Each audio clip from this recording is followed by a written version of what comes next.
The year is 1967. The location, a remote section of Canada's Northwest Territories. A man named Bob Gauchi is flying a plane en route from Cambridge Bay to Yellowknife, when out of nowhere, something goes wrong. He had accidentally flown into a powerful winter storm, which would go on to wreak havoc on his aircraft's technology.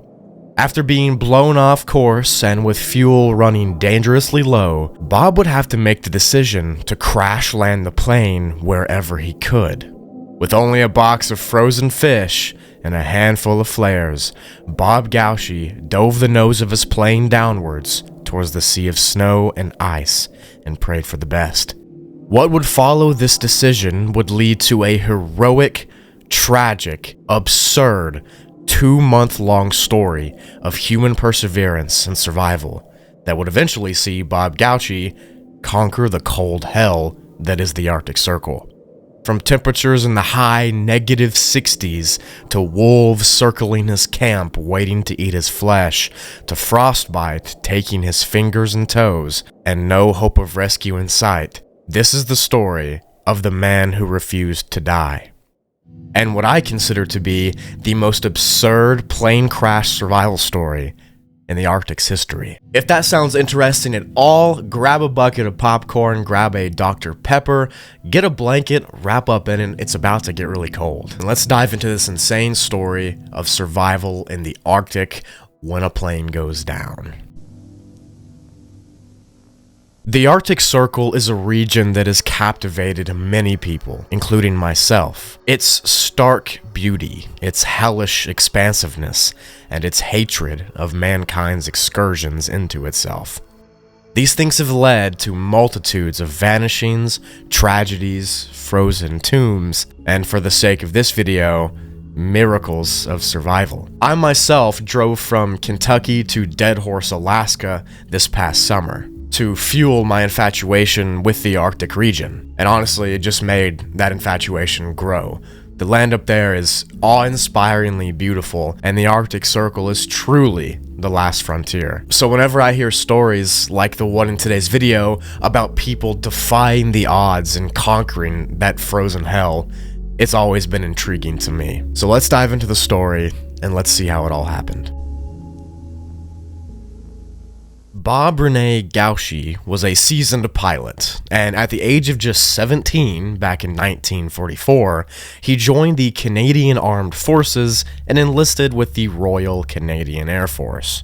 During this time, he became very knowledgeable and very experienced about aircrafts and their mechanics and navigation. He spent 17 years in the RCAF before retiring in 1961. Upon leaving the force, he then became a full-time civilian pilot and engineer. Gauchi had a love for flying in the northern region of Canada. He loved the Arctic and the challenges that came with it. According to all the sources that I could find, he believed that flying in this region was his calling. He admired the people, he admired the lifestyle, the landscape, and he loved everything about how remote everything there is. And as I mentioned in the intro, I can attest to that beauty. I drove up from Kentucky to Alaska, and I had to drive through the Yukon territories and up into Fairbanks, and it is truly one of a kind in that region. The entire Arctic Circle, with its thick forests, its rivers, its lakes, its wildlife, its mountains, it is truly a step into the frontier days. Gauchi flew as a bush pilot, ferrying people and cargo back and forth between remote and rugged locations. If you're unfamiliar with what a bush pilot is,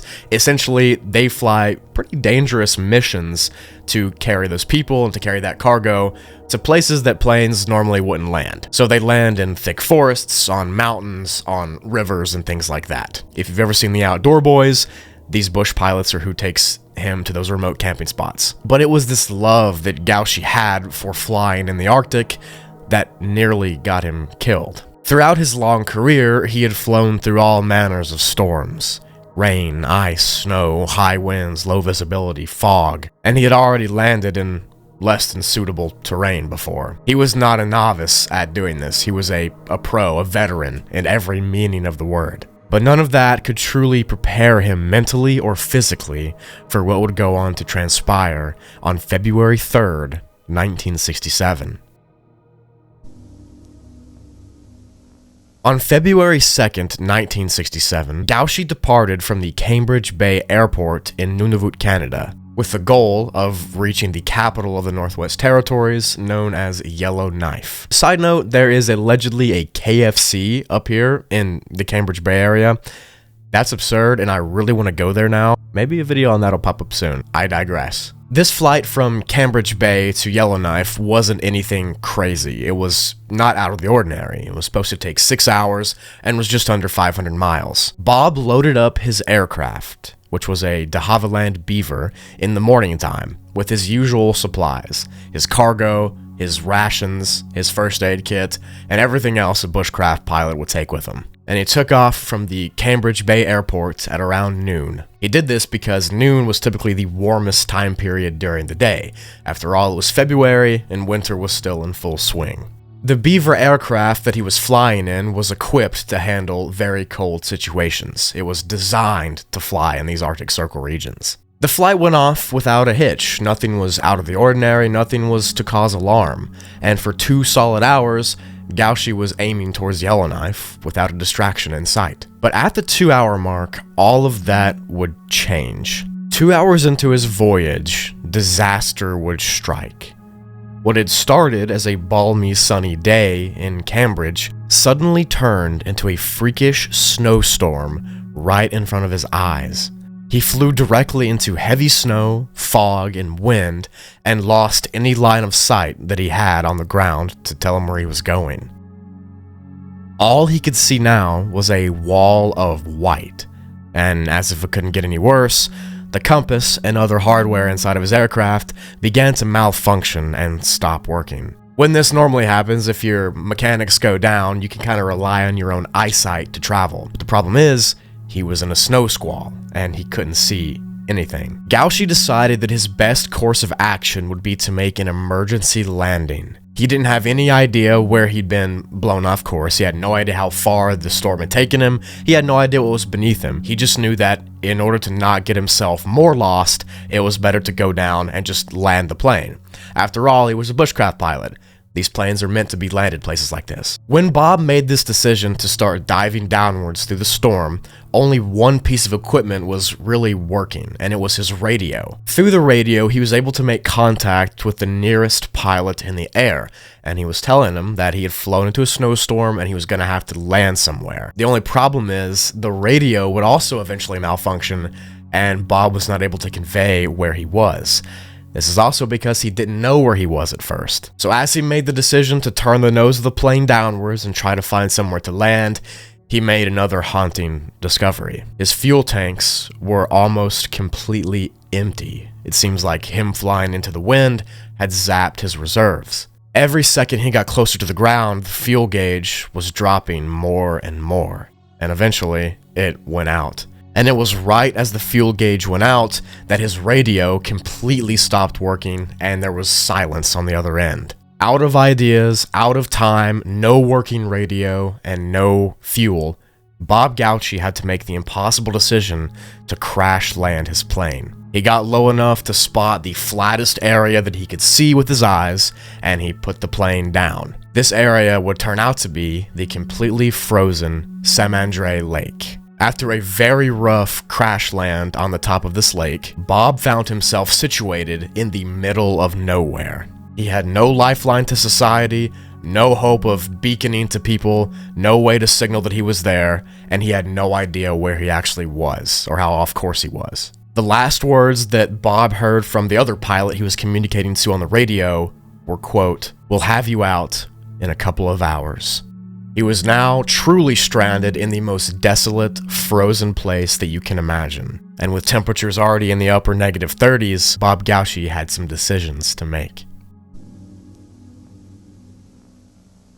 Upon emergency landing on Saint-Mandré Lake, Bob came to the startling realization that literally he had no clue where he was, and neither did anybody else. He had very little in the form of supplies, and no way to communicate with the outside world, and he was effectively the most lonely man on the planet. Temperatures in that area would fall into the high -70s at nighttime. So for the first few days of being stranded here, Bob would lay inside of his aircraft almost as if it was a tomb. He began to think of ways to try to assess the situation and keep himself alive for as long as need be. Aboard the Beaver aircraft, Bob had a singular box of frozen fish that could last him up to a month and a half or so if he heavily rationed himself. It's pretty common practice for pilots to have rations on them, but you're not usually gonna have to use them for 60 days like Bob did. And he had no idea how long he would be there alone or if he would ever get rescued, so he had to use them sparingly, even if he didn't want to. The nights were frigid and the days weren't any warmer, and Bob Gauchi would fall into a deep depression just after a few weeks. The first few days were not horrible, as we'll see in his diary entry where he kept a log of each day he was abandoned and stranded. I'll read that in the diary section. But it was after about a week of laying inside of his aircraft, popping out to get water from snowmelt, and trying to make a fire, that Bob made another very disturbing realization. Over the ice and around the banks of the Samandre River, he heard the faint howl of a wolf, and then another, and then another, and then another. Each time and each night, getting closer to his aircraft. The wolves would go on to circle the plane for weeks, and it turns out that they were Bob's only friends. Every time the wolves would get too close to the plane, Bob would howl back at them and it would kind of scare them away. But Bob liked this because they were the only animals, the only life that he had access to, because without them howling, he was just alone in a frozen purgatory. Quote, "I talked to the wolves for the first 25 days, and then they left me. After that, I didn't have much to do but just try and survive. The hours were slow, but the days were slower, and the nights were non-existent." Bob would make several ventures from the inside of his plane cab to the banks of the river and to the forests to try to scavenge for food and to try to catch fish. He whittled down the end of a branch to use it as a spear to try to break through the ice and grab more fish, and most importantly, he tried to distract himself from the crippling loneliness that he was experiencing. It's as if the cold made the days go by slower, as if the hours were being wringed out for as long as they could be. Every day that would pass, it would get harder and harder for Bob to sleep. The extreme cold would essentially jolt Bob awake because his body thought he was freezing to death, and obviously if you fall asleep freezing, you might die in your sleep. So it kept jolting him awake and he couldn't get any rest. He later said that probably the worst part of this experience was having to stay awake for so long, up to 18 or 19 hours a day, just to get 2 to 3 hours of sleep. After a week or so of being inside the aircraft and on Samandre Lake, his feet began to freeze solid and get infected, and it seemed like the cold was making its way inside of his aircraft. Bob would attempt to light several fires using jet fuel that was residual in the tank, and this worked several times, and this is probably what kept him alive through the coldest nights. Between starting the fire with the jet fuel and also whittling down spears to catch more fish, and harvesting and foraging berries and stuff on the side of the banks, essentially he used every single creative method of survival that you could possibly think of. And it seemed like Bob was determined, despite the odds, to survive this situation. And as Bob lay there, freezing half to death and his toes blackening with frostbite, he was being looked for, although he did not know this. Immediately after Bob crash landed, authorities were notified of his disappearance. That other pilot he was communicating with radioed it in, and a search began that would last 3 weeks. However, this search came at a very, very unfortunate time because just like that snow squall that made Bob crash land, a heavy fog would lay over the entire area, and Bob's plane and Bob himself cannot be seen from the sky. To make matters worse, they had no idea where Bob was. He had been blown several miles off course to land on top of Samandre Lake, and they did not know this. They were flying in the wrong spots looking for him, and even if they were flying in the right spots, they still couldn't see him. We'll return after these messages. Before I continue with this video, I want to tell you about today's sponsor, Private Internet Access VPN. When you're browsing the internet with an unprotected device, like your phone, your laptop, your TV, that device is transmitting a great amount of information out into the open. And that information can be seen by a multitude of different entities before it actually gets to the intended website. And even connecting to public Wi-Fi networks, like the airport or a restaurant or even your friend's house. Your personal data, like your passwords or your photos, are all at risk of being stolen by hackers or internet service providers or government censors. PIA VPN services essentially shield that personal data by sending your information through an encrypted tunnel. But beyond keeping your personal information safe, PIA's VPN also allows you to access services that are usually dependent on your physical location, like streaming services, for example. PIA VPN helps you get past these restrictions by allowing you to change your IP address to any one of the 91 available countries and 50 US states that they offer. Pretty much watching and paying for streaming services without PIA is like paying for a 3-course meal but only getting to eat off the kids menu. Now, I like PIA VPN because it's so easy to protect all of your devices. You only need one subscription for all of them. It's also available across all platforms, like Windows, Mac OS, Android, iOS, all of those, which means that you'll be able to be protected no matter what. PIA VPN is also known as the world's most transparent VPN service. With over 30 million downloads, they never store or record any personal user data. And their no logs policy has been proven multiple times in court, as well as by a third-party audit. So if you want to protect yours and all of your family's devices, you can try PIA VPN yourself by using the top link in the description, as well as in the pinned comment. And they are offering you all the Spoogly viewers, 83% off when you get yourself a 2-year subscription plan using the link below. And on top of that, you will also get 4 months for free. Now that all equals out to $2.03 a month for all your devices to be protected. And all you have to do is sign up using my code below. There's also a 30-day money-back guarantee in case you decide to change your mind. Thank you to PIA VPN for sponsoring this video, and let's get back to it. So 4 weeks after Bob Gauci crash landed his plane and the search ended, most people lost faith. Friends and family and co-workers all assumed that Bob Gauci had been one of many Arctic bush pilots to crash and die in a frozen tomb. A few of Bob's close friends even raised together $4,000 to fund another search party, which again searched for him and could not find him, simply because they had no idea where to even look. Bob's own wife was beginning to plan memorial services for her lost and deceased husband, and truly all hope was lost. At this 3 to 4 week period, Bob himself began to lose hope. His feet and his hands were blackening with frostbite, and they felt like they were frozen solid. He was losing all of his stores of body fat, his frozen fish supply was dwindling, and he couldn't start any more fires if he wanted to. His mental health also began to slip very badly at this point, and again, I'll read more about that in his diary section of this video. You'll get to see the real raw emotion that he was feeling, the true effects of what isolation will do to somebody. During these first 3 to 4 weeks, Bob would see random planes fly very high overhead, just out of distance. He had no way to signal them, they probably couldn't see him below due to the fog, and plus, to make matters even worse, the top half of his plane was colored white, and it completely blended in with the snow around him. So imagine just laying there, being lost for 4 weeks, looking up and seeing a plane, not knowing if they're looking for you, not knowing if they even think you're alive, and also not being able to signal them, even though they're your only link to survival.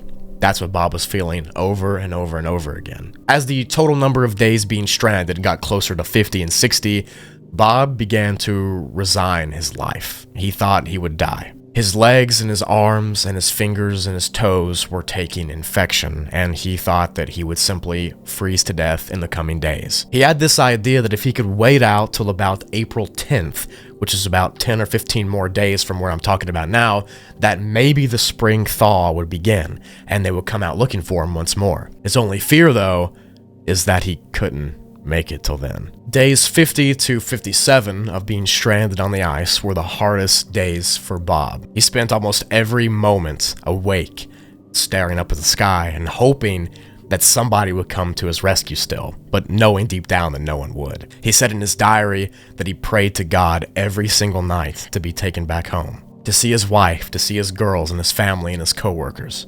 Then he would give anything to be back there. This man was frozen solid in half of his body, and he was running out of food, he could barely walk, and he couldn't really move around, and he was essentially dying in the slowest way possible. I don't even want to try to think of what was going through his mind. I cannot imagine the horrors of being stuck there in isolation for so long. On the 57th day of Bob's marooning, he laid down thinking that he would die within 2 days. His fish rations were empty, he had little supplies left, he was freezing cold, and the weather was just not getting any better. He hadn't seen a plane in days, and it's been weeks since his friends the wolves were nearby, and like a captain of a ship, he was going to go down with his plane.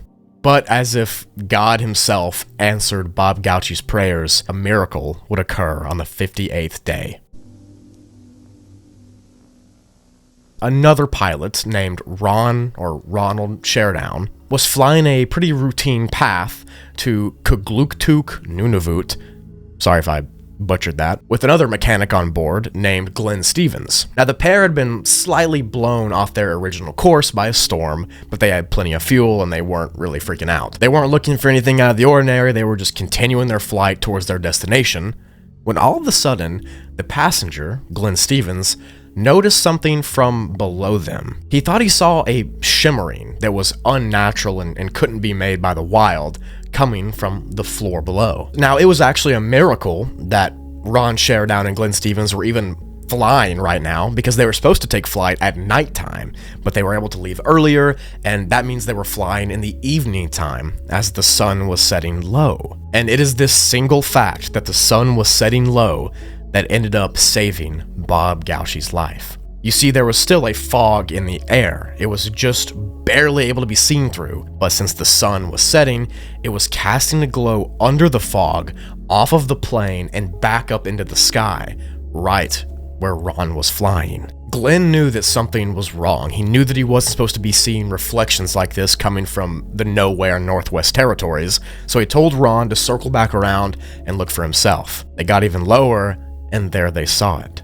Bob Gauchi's plane sitting frozen in the middle of Samandre Lake. Immediately, as another bushcraft pilot, Ronald knew how to land the plane safely in the situation, so he grounded it, hopped out, and they both ran over to the plane, not really knowing what they were going to find. They both believed they would find the frozen corpse of Bob Gauchi inside, or they thought they might find a crazy person that went mad with isolation. However, right before they got to the plane to open it up, it opened itself, and out popped a skinny, frail, sickly, bearded, and overgrown Bob Gauchi. With a smile on his face, he then half-jokingly said, "Do you have room for a passenger?" And as such, 58 days later of total isolation, Bob Gauchi was saved and rescued, and the man that refused to die would live. So like I said, this entire video, throughout this entire 60-day period where Bob was marooned on Samandre Lake, he kept a diary log of his experience. He probably did this because this was literally the only thing keeping him sane, right? He was abandoned, he was alone, no human contact, and he could not do anything but just sit there, so he had to write. The diary is obviously too long for me to go over every entry, but I'm going to pick some of the ones that I think are the best. These are truly the most raw examples of a man who was losing his mind. Yet at the same time, he was also doing the opposite. These entries are truly what it means to be a survivor and what it takes mentally to be one of those. And you'll see what I mean now. Now, for the first 15 days of being stranded, Bob didn't really document anything. He probably assumed that he was going to get rescued, and then when day 15 started, he began to write down his wishes because he thought he was going to die. February 16th, 1967. The first entry. Day 15 has now passed, and I still have not heard an aircraft. The Air Force will be packing it in tomorrow or the next day, which cuts my chances down considerable. I must be a long way off course, as I am easily seen here on an open area of lake. Well, if I have finally pulled the unlucky straw, I have no regrets. I've had a full life, and have had the wonderful privilege of having shared over half of it with you and the girls. I can survive for many more days if my feet don't infect. They are frozen, and given me a great deal of trouble. I have post-dated checks at Niagara, canceled them, as the loan has a death clause. And now, my darling, if this is the final gun, and you may rest assured I am not quitting. I have a lot of life left in me yet, but if it is, I tell you, love, that you were the greatest event in my life. I have always worshipped you, and have never had any doubts about your love for me. The Lord knows there were times I didn't show it. I don't want you to grieve too long, Fran. You are a young and pretty woman and deserve a man around the house. Choose carefully, honey. You are now not entirely poor. February 25th. This waiting gets so utterly depressing that if I had the courage, there are times where I would have taken my life. Not here in an airplane all these days makes you think why I am prolonging death. Yet it's one's will to live that keeps you going, hoping against hope that something will turn up in your favor. March 8th. Terribly cold and weak.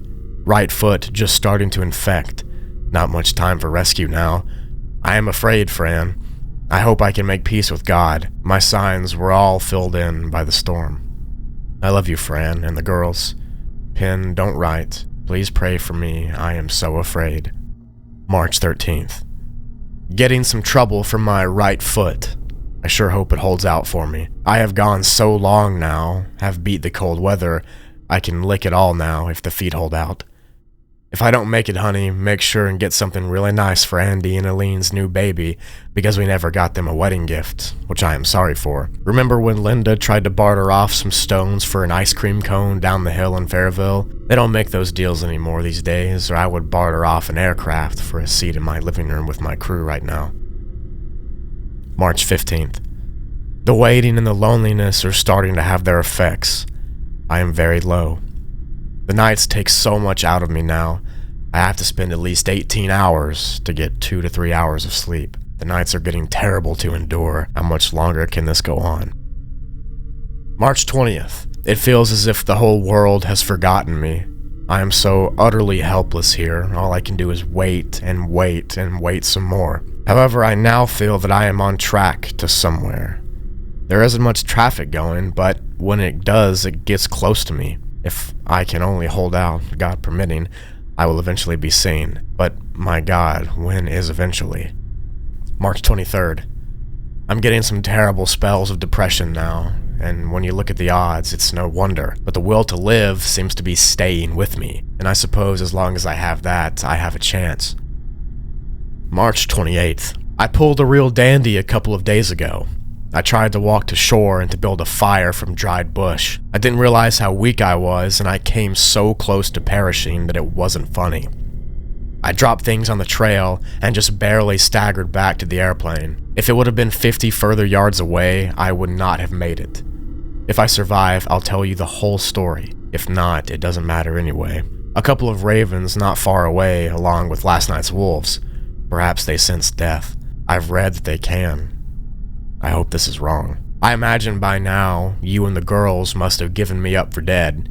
Well, honey, I don't have much time left, but at least you know that I sure tried to come back to you. Now, this last entry is March 30th, which is the day before Bob Gauchi was found. If my premonition works, I have 4 more days to go. It would actually scare me to think if it did come true. Personally, I'm ready to go right now. There are so many things now I can contact health-wise that it scares me. My resistance is so low that the flu would finish me for sure.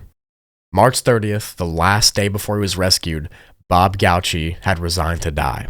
He thought that he was going to die, he was making peace with it, and literally 24 hours later, Ron Sherdown and Glenn Stevens rescued him from death. This was a man who was on one last fiber of life, and yet, as you can see by his diary entries, he chose to live on. He had that fight inside of him to get back and to see his family, to see his wife, and that's what pushed him forward. Even through the days of the depression, the frostbite taking his legs and arms almost completely off, the wolves and ravens circling him, him almost dying outside the plane, All of these things were second seat and second fiddle to getting back to his family. This is why he was nicknamed the man who refused to die.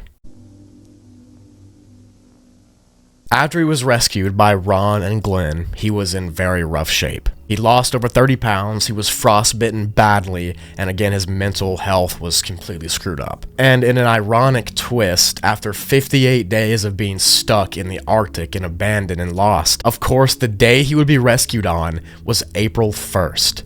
April Fool's Day. So when Ron and Glenn radioed back that they had found Bob Gauchi, everybody thought it was an April Fool's joke. They thought they were joking, some kind of sick prank, but when he got back to the town, no one could believe it.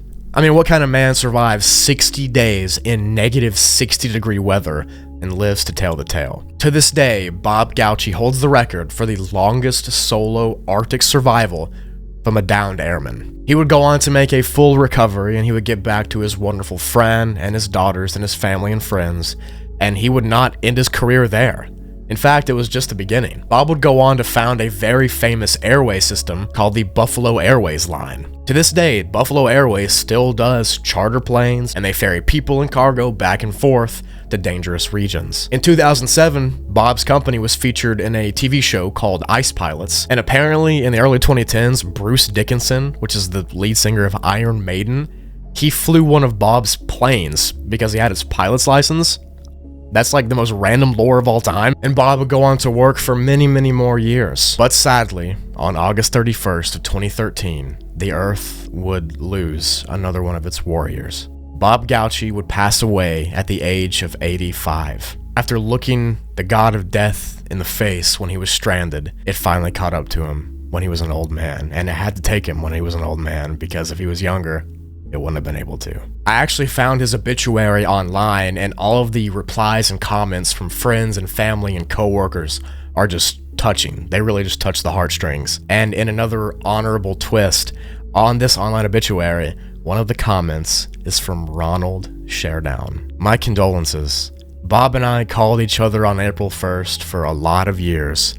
I was the pilot that picked him up on April 1st, 1967. He was the best survivor and a damn good navigator as well. He knew where he was when I found him. And that last sentence really sticks to me. It almost makes me emotional just reading it, as you can tell, but that just speaks to how good of a navigator that Bob was. He was blown off course and had to crash land his plane in a random spot, and he had no idea where he was, at least for the first few days. But then after being there, looking at his surroundings, guessing where the sun was coming up, seeing planes fly overhead towards directions, he was able to geolocate where he had to be, and he knew that he was on San Andre Lake by the end of it. And also the fact that him and Rod would call each other every single year on the anniversary of him being found is just it's a touching thing. Even after his death, Bob Gauchi is a legend in the aviation community and in the Northwest Territories area. His family and friends still mention him, still talk about him to this day, and he really represents the fighting spirit that lies deep inside of every single human. He was given the nickname the man who refused to die by all the local papers and news media outlets. And I think it's very touching because that's what they call him in his obituary. The man who refused to die. May he finally find rest after living on borrowed time for all these years. That was it for the video. Thank you so much for watching until the end. I do hope you enjoyed it. I love doing videos like this, and I hope you enjoyed it as well. I know it was a ton of time between my last upload and this upload. I do have another channel. It's Brugly. It's where I upload 3 times a week. A lot of my time goes there. And plus, on this channel, I do all the research, all the editing, every single thing I create on this channel. There's no editor, nothing. It's all me, so it takes longer to make videos. But I do appreciate you all sticking around. I think we just hit 190,000 subscribers, so thank you so much. Also, happy Valentine's Day. I think this is coming out right around then. Hope you have a great day. I'm going to be celebrating with my girlfriend. That's right. That's a new thing. But anyways, thank you so much. Leave a like if you truly enjoyed this video. I love and appreciate each and every one of you. And with all that said, I'll catch you in the next video. Bye-bye.